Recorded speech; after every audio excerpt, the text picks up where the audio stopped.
Судскиот процес за случајот Веаполска по трет пат се враќа од почеток.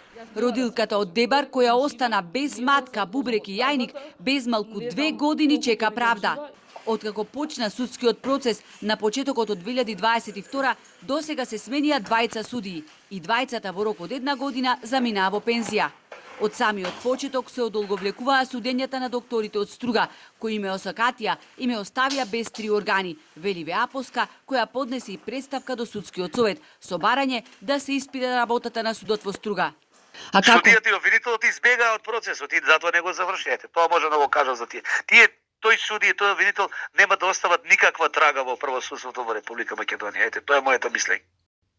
Довербата во правосудството е во минусно салдо отидена. Правдата е тешко достапна, луѓето се загрижени, не можеш да го знаеш исходот на постапките од X причини. Председателот на Струшкиот основен суд отворено вели дека е лоша ситуацијата во судот каде се водат сериозни судски процеси како овој со Веаполска, бидејќи од потребните 15 судии останале само 4.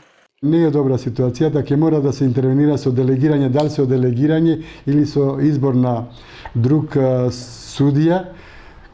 Мислам, судија што има работно искуство повеќе од 3 години за да може да постапува во кривичните предмети, каде што е предвидена казна затвор над 5 години.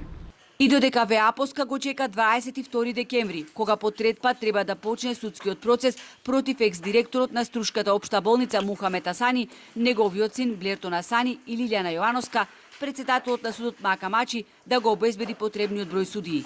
Од 4 судии кои ја терат правдата, еден за 3 месеци ќе се врати во Охридскиот основен суд, од каде што бил делегиран, и двајца млади судии од Академијата за судии и јавни обвинители, кои пак ќе постапуваат лимитирано само за одредени спорови.